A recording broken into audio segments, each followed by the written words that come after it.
It's all about priorities. It's really what you prioritize. It's what you prioritize in your family, right? We all make choices about our budget. What you prioritize at the school district level, they have to make choices. And what the state prioritizes. We need to be a priority in all those areas. 1, 2, 3, 4.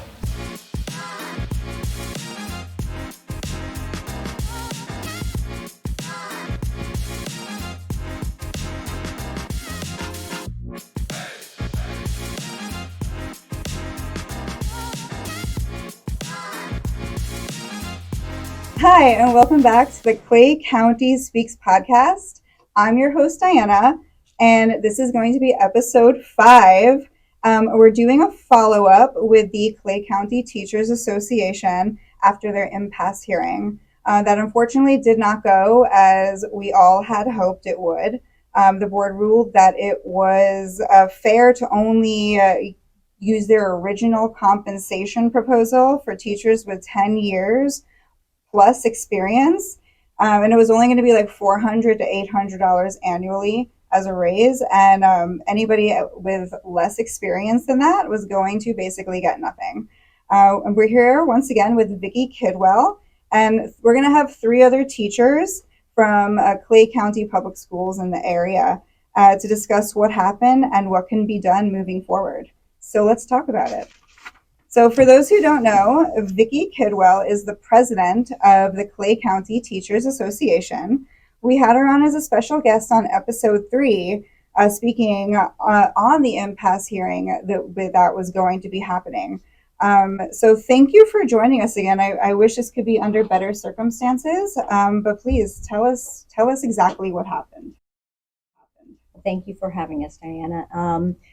Well, we had the impasse hearing, and we took our all of our facts about financial situation, where we had found the money that we had presented in bargaining, and why we felt it was fair and respectful to provide at least a minimal raise for each teacher in Clay County.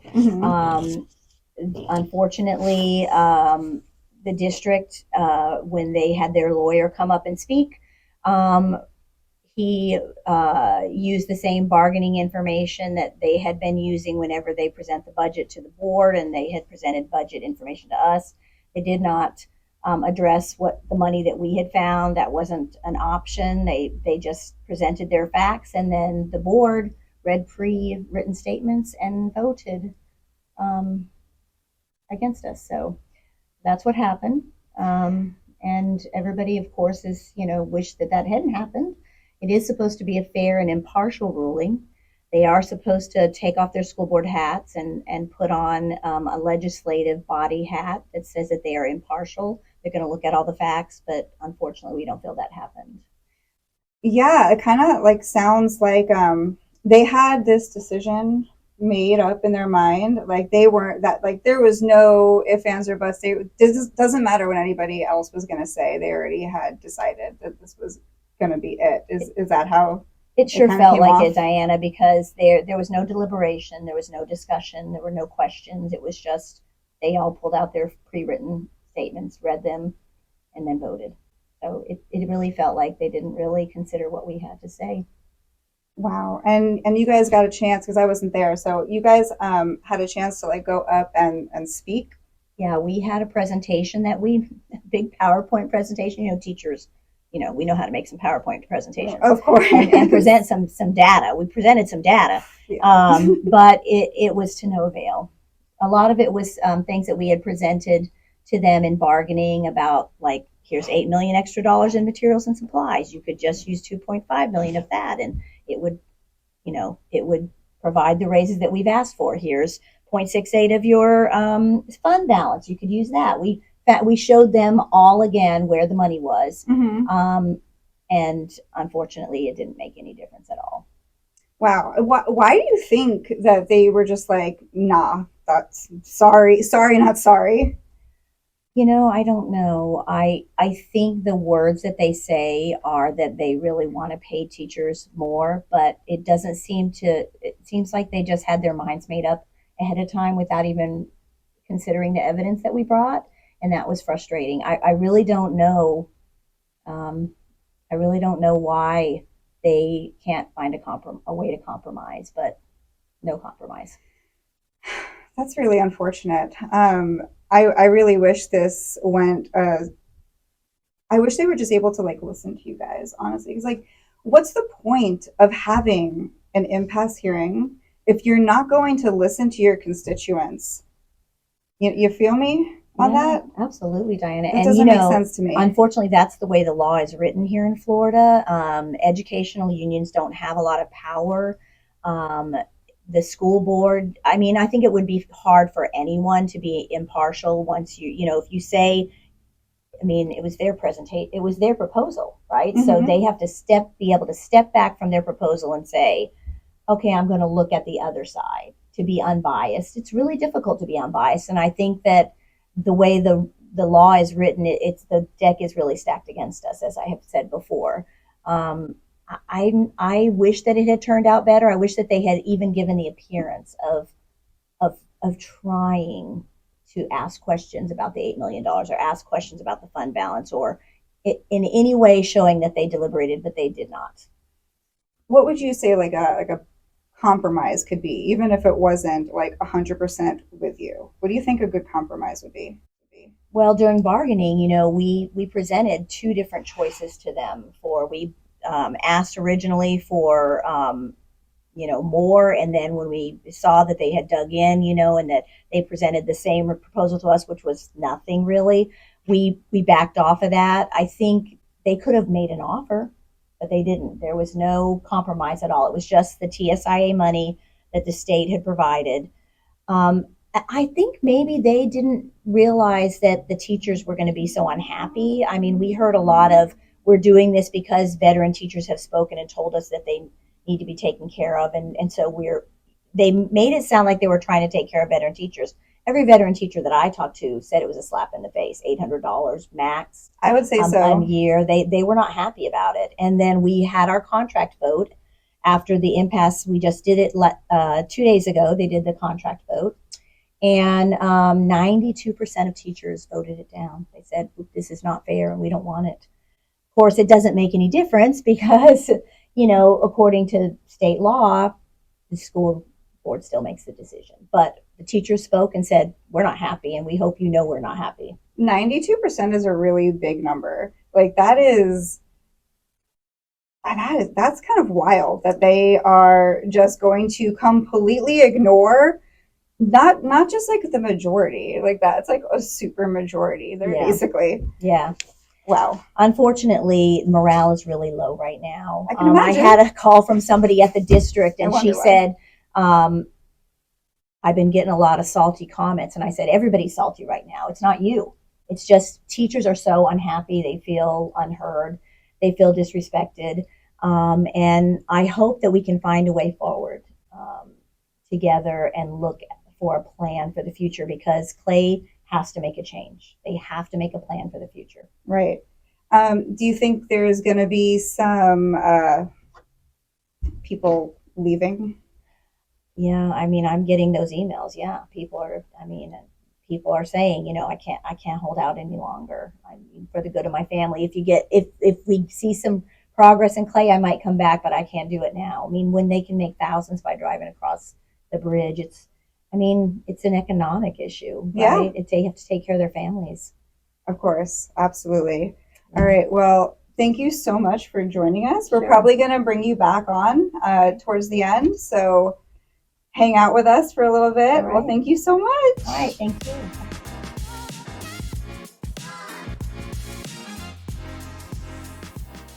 All right, so we're here with the three teachers from the Clay County Public Schools. I have with me Victoria Tompkins, Barbara McKenzie, and Chris Harris. And we're going to go through some introductions, and they're going to tell us like how long have you been teaching, and basically everybody's feelings on what is going on right now. All right, so Victoria. I have been teaching for 20 years. This is my 7th year in Clay County. I teach history. I have a master's degree in reading and literacy. Oh, wow. Amazing. Mm-hmm. Perfect. Barbara? Barbara McKenzie. I have been in Clay County for 25 years. I started in Clay County as a special education teacher. I still am, but I worked with emotionally, behaviorally disturbed kids. Now I'm in general education, and I've been teaching civics for the past 6 years. And that I have a master's degree in curriculum and development and special education as well. Amazing. Chris? So this is year 21. I taught reading and social studies for 5 years. This is year 16, teaching math. No master's degree. When I finished and found out that they didn't offer any tuition reimbursement and I was only going to make an extra $2,000 a year, I decided not to go that route. But yes, this is year 21. I get that. I get that, honestly, because when I found out how much it was going to be for a master's degree, I was like, you know what? Never mind. Forget that. All right. So, what do you guys think of how do you feel about this situation here? Who wants to go first? Disappointed. Disappointed. Slapped in the face. Yeah, this has been very uncomfortable. The last time I had this level of discomfort was many, many years ago with a former school board superintendent who took away our steps. We had, step up with our pay. I had come to the county knowing that their step program was there, that I would have increases, that I would be making more money, being in a better position. He took away our steps. It was a financial crisis. Well, we will take care of you when the crisis is done, and it has gone downhill ever since. Wow. Okay. Yeah. So when that happened, our salary schedule was condensed, and so one of the very common comments from the public is, your teachers, you never should have expected to make a lot of money, and none of us ever did. But as she mentioned, when we started, there was a clear progression. So you could look into the future at 20, 25, 30 years and see where you would be. Again, not anywhere near what we should be getting paid. But since that, with the compression of our salary schedule, we're nowhere near even where we should have been at this time in our careers with, 20, 25 years of experience. That's disgusting. Okay. Well, Victoria? I'm angry. And I come up from a little bit different perspective. I've always been the teacher that we should make more money, but whatever the union fought for, I was going to go along with. I didn't really ever pay much attention to the money side of things. Until this year, when we were going to leave 45% of my peers out of getting anything, and top of the lack of leadership and the spending of digital marquees and panic buttons and other things that they're saying are more important. And I'm watching my friends and my colleagues and my friends working second and third jobs and having to quit because they're burned out or they just can't afford it anymore. And that just makes me angry. Wow. So are you guys directly impacted with this, yourselves? Does that paycheck to paycheck? Yes. Paycheck to paycheck? Yeah. So everybody? Last year, I sent an email to the school board trying to just paint a normal teacher's perspective. My wife and I, we live in a very modest home. We have a very modest mortgage payment. Neither one of us have car payments. We have no credit card debt. I have one child that I split costs with her mother. And so I don't live a lavish lifestyle. And I still live essentially paycheck to paycheck. So, with, let's say, God forbid, my car breaks down and I need to get a car with a $500 car payment, I don't know where that money is coming from. And I've got 3 jobs. 3 jobs? Yes. 3. So I don't sleep a lot. And then, of course, we take our work home with us. No teacher just leaves everything on the table because we don't want to do that to our kids. When we work the contract, our kids suffer. And teachers' hearts just aren't made that way. Yeah. We did do it. We had a whole 10 days where we worked the contract, and I don't know if the school board even understood what that meant, but at the end of that 10 days, I had a stack like that big of papers that were ungraded because I stopped at $350 and I went home. And I don't think that that the school board cares. Well, I would say it's bigger than that. I mean, I think that, one of the things that's been going around social media is that the whole education system, Florida or otherwise, is really built off the back of free labor. Why though? Why is that? Well, because we're paid for 37 and a half hours. I believe that's the amount each week. A typical teacher is going to put in 50, if not more. And so when you add that up, when you're looking at educators that have been teaching for 20 plus years, you're talking about tens of thousands of hours of free labor.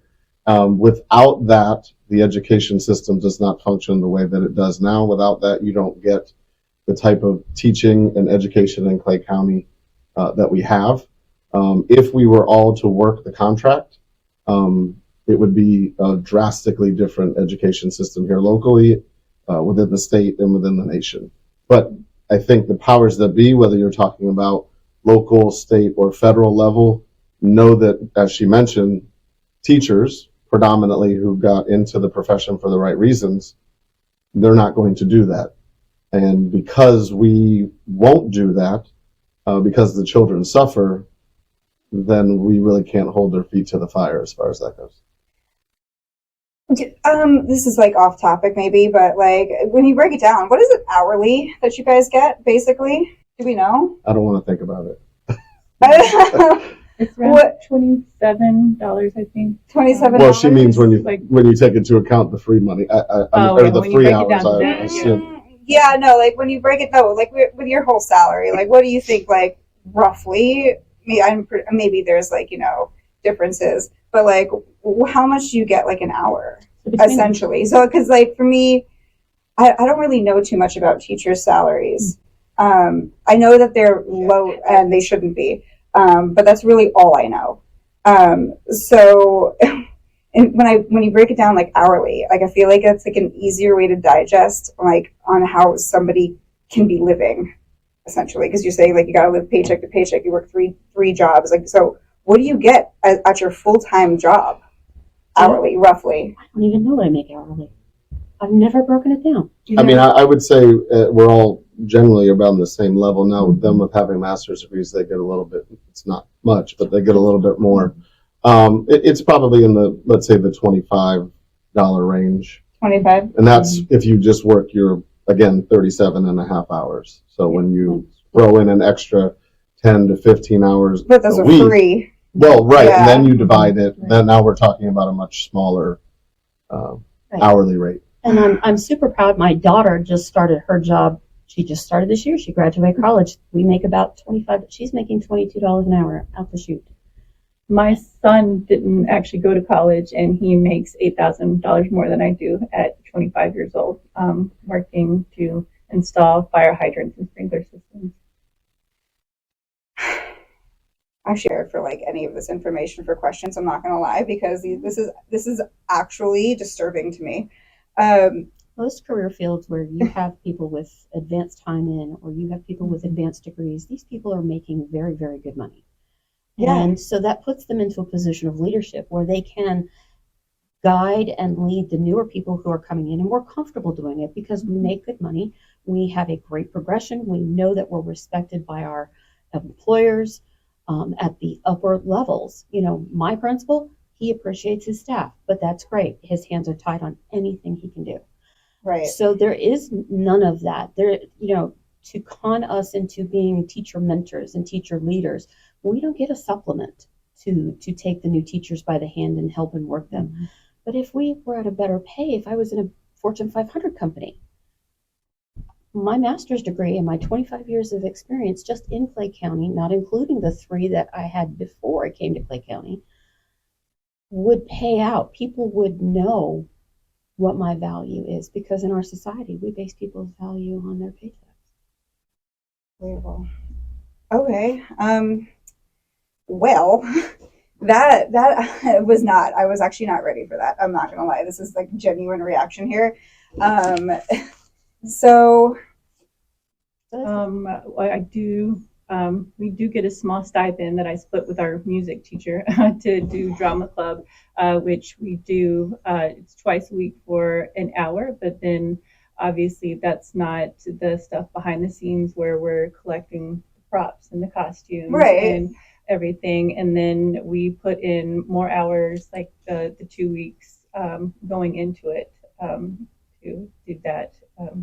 And then, yeah, but Theater production. yeah. So wait, so do like you- the set You and all that basically stuff. make like $25 an hour, $25 to $27 an hour, roughly. We're not being, for anyone to be like, oh my God, in the comments, like, that's not true.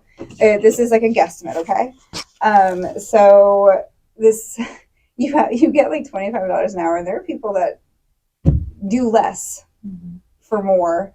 And then you have to pay for your own props and your pizza parties. I know that, and your and everything that goes on the walls. I haven't been in school in a long time, but the things that go on the walls, and and then all the extra time of grading the papers that you're doing for free, and to get snubbed is just diabolical. There's the word again. But that is just diabolical. Do you think there's anything that can be done, like, with public? Do you think, like, what do you think, okay, what do you guys think that, like, the public, or, like, say, like, if you talk to your parents, what do you think that we can do? You need to be emailing and talking and pressuring and calling the senators, our representatives, the governor's office, because of all the laws that regulate teacher pay and what teachers are allowed to do and all of the restrictions and all the state testing and all the extra data analysis and all this. We need everybody to please, please, please contact our representatives, because that's not going to change until the laws change. And in that, I can say, the school board, sometimes they have to do what they have to do and make these extra things because the state says they have to. It's not our school board being persnickety. It is the state that does this. And so we need people to be, and not just teachers, to be pressuring our representatives. So we do need- Florida, I'm sorry, go ahead. So we do need people to pressure those school board members as well, because several of our school board members pride themselves on having ties to our government officials here in Florida and say that they are speaking on our behalf. And I believe they let political biases get in the way. Obviously, Florida is very much centered around going towards vouchers and charter schools and parent rights, which those have always existed, and less on the teachers. We don't hear very much from our school board or even from our legislative members about actual teachers. It's the parents, and of course we very much care about the parents, and it's a team, but you can't have the team without the teachers. Absolutely. So I was going to say that Florida is chronically underfunded education for decades, and they've underpaid teachers for decades. That was my frustration, and is going to continue to be my frustration with the current school board and moving forward, is the budget coming in at such a shortfall. I take them at their word that is a shock. I don't personally believe anybody on the school board is out to get us. I think they would like teachers to make more money, and I think primarily our parents in Clay County value education, and they value us as teachers primarily. But we've chronically been underfunded, so the fact that our budget isn't what it needs to be in order to pay teachers a livable wage shouldn't have come as a surprise to anyone. The extent at which it came under, okay, that could be a shock, but there doesn't seem to be a lot of forward thinking and planning for the future. And so that's really what I am trying to correspond with the school board about, and what I plan to continue to speak about is what's the plan moving forward.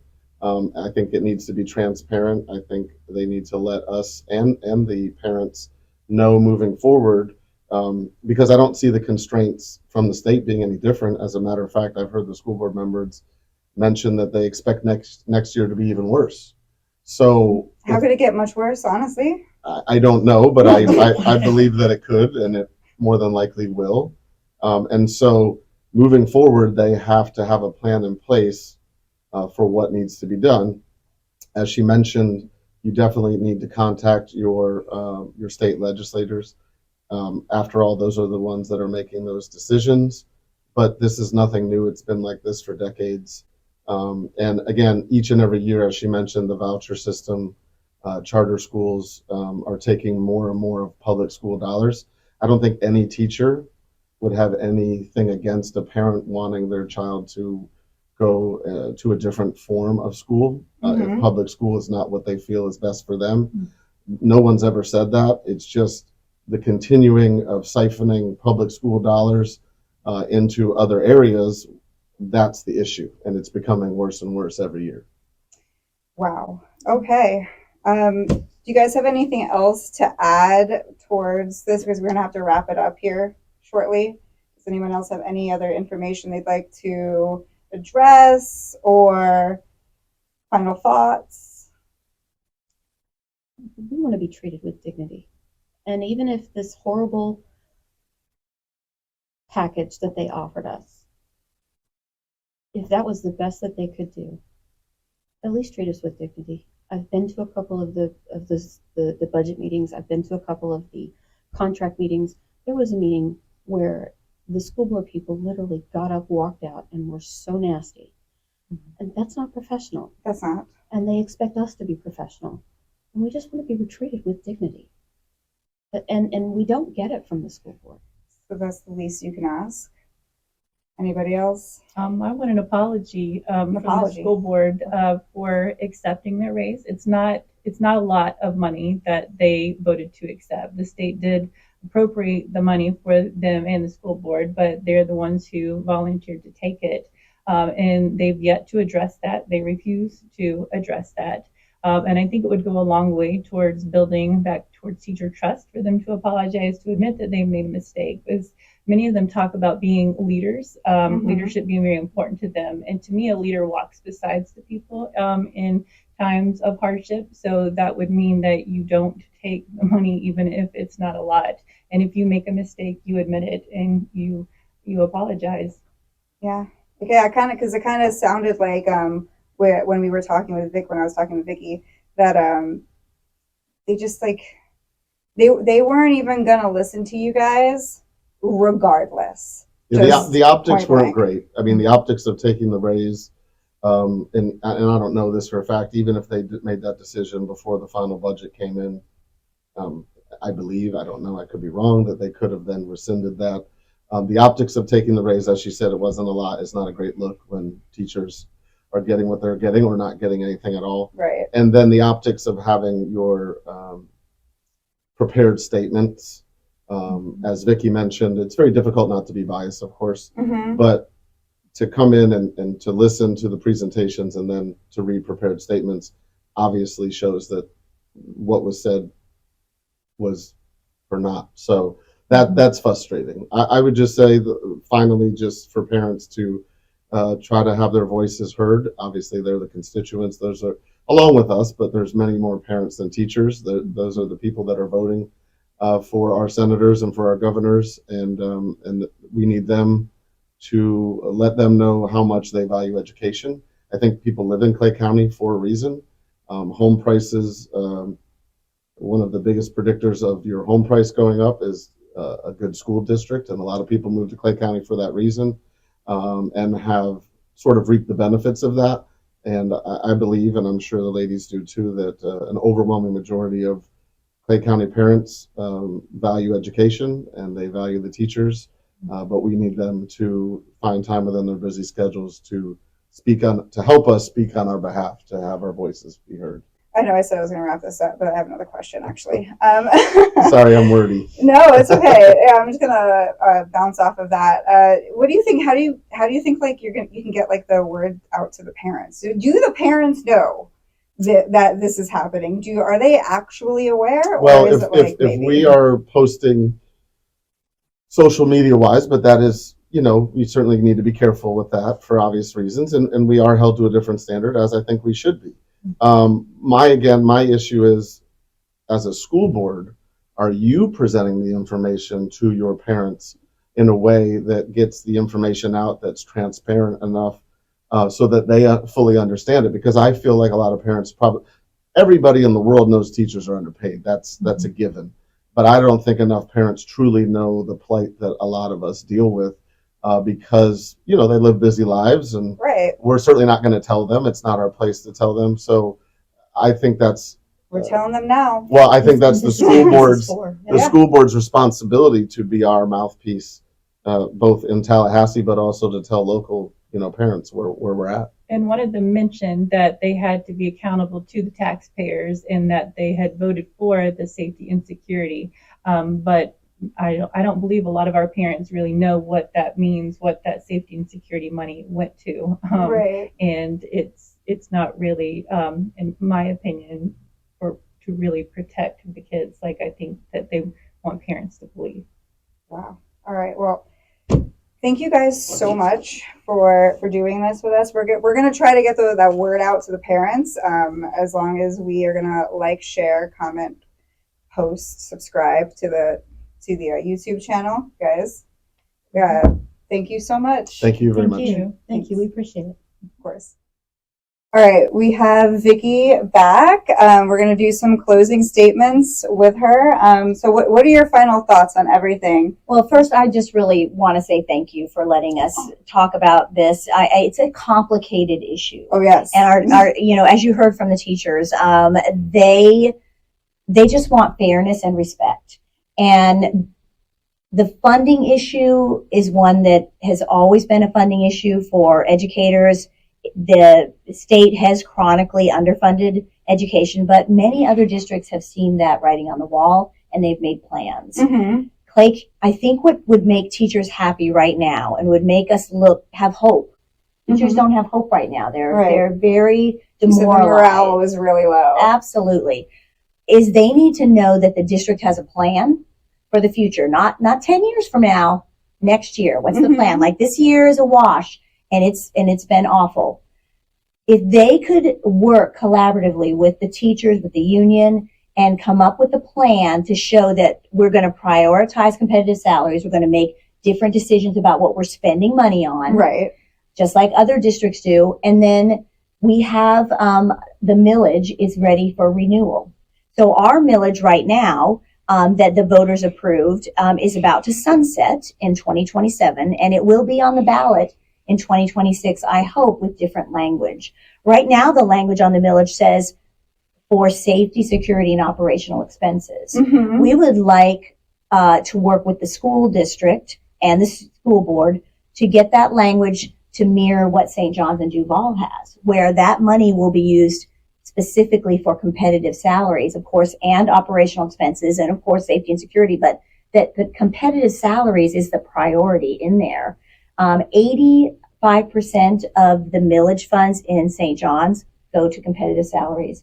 65% of the millage funds in Duval go to competitive salaries. And that is why our people could drive across the bridge and make thousands more. They knew that the state was going to chronically underfund. Education was going to continue. It's a battle we're going to have to keep fighting in Tallahassee, and we do want parents to reach out to their lawmakers and let them know how important public schools are. But we want to also ask the voters to prioritize our teacher pay here in Clay, the same way that surrounding districts have done, and to vote for a renewal of that referendum with very specific language for competitive salaries. That would give people hope. That would give teachers hope. That would. Do you think that's actually, like, is that plausible? Do you think that they would actually, the county, you think that they'll go for that?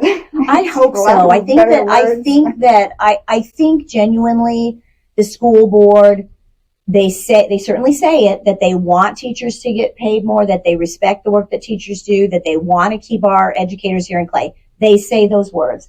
And I'm an optimist. But talk is cheap. Talk is cheap. You're right. And talk without action behind it is disrespectful. Yes. But I think that if we've learned anything in this process, which has been really painful for teachers, and I hope been painful for the district, honestly, I have to say that. I think that growth comes from discomfort. You're right. Yeah. So I hope that we have made them discomforted, right? Mhm. Like, I hope that they've squirmed a little. I hope that when we ask them about why they got a 3% raise and teachers got 0, that they had to step back and really think about what the choices will be in the future. and that they are ready for change. Okay, now I'm gonna ask something. Like, why do they think that they need a 3% raise? Why? Why? You know that we have asked that question. They have never spoken up about that. They just choose to ignore the question. I mean, they certainly, and that money does come from the Clay County budget, by the way. It's the salaries for those positions are set as this is the highest salary you can make by the state. And the state authorized a 3% raise. They did not have to take it. Yeah, I remember you said that. They took it in July. They did not have to take it. Right. But so they did. Why? So, discomfort. Let's grow. I'm calling you all out. Let's make different choices next time. Let's value our teachers, not just with words, but with our actions to stand with them and say, it's a rough budget. You know what? We're not taking this raise because we're standing with you. I think that would have changed the whole climate in this negotiation. Because you get more bees with honey. So even if you throw a little bone, it would have been like, you could have staved off a good portion of teachers would be like, you know what? Okay, they did. I get that they don't have a whole lot to work with. So they gave me at least something, even if it was like $100 annually. And I know that breaks down to basically pennies, but it would have been better than nothing. I mean, if the budget was really as bad as they say it is, I think they would have made a different choice about their own raise. That's just, it's hard to justify those, to put those two things together and have them make sense in teachers' minds. Yeah, it seems sus, honestly. It feels very wrong. Yeah. It does. So going forward, I guess my hope is that we can work collaboratively together to have a plan and build that plan about making choices, prioritizing educator and support as well. I mean, our support people make nothing, prioritizing the salary so people can stay and work and play. And if we can get that plan, a commitment to a plan, including millage funds, then hopefully, if the voters will approve that referendum renewal, which I hope that they will, just like St. John's and Duval have done, and Nassau and 30 other counties in Florida. 30 out of 67 counties have millage fund for salary because they understand that Florida is 50th in funding. Isn't it 50th in education too? In general? 50th in average pay, I believe. 50th in average pay, yes. Wow. That's bottom for people who are confused. And this is a rich state too. Yeah, you think, right? Because we have money. You get money in from tourism. Yeah. I know they get money in from the tax on the marijuana. I know that. It's all about priorities. It's really what you prioritize. It's what you prioritize in your family, right? We all make choices about our budget. What you prioritize at the school district level, they have to make choices. And what the state prioritizes. We need to be a priority in all those areas. Absolutely. 100%. Well, thank you so much for joining us on this. This has been, again, a pleasure. The last thing I do want to say is on December 11th. Oh, that's right. Yeah, that's right. The school board will meet for the last time this year. And I hope that all the teachers and the public at large that supports teachers comes out and makes it standing room only at that school board meeting, because I think it's a chance to really show the school board they have to make a change. And we need the public's help to get them to do that. And now the only way to get the public's help is to absolutely get this word out. So we're all going to have to, I'm going to say it again, like, share, subscribe, comment, repost, phone a friend, I don't know, anything. So post it on your Facebook, your socials, your Instagram. I don't even know what X. Ew, who's on X? Gross.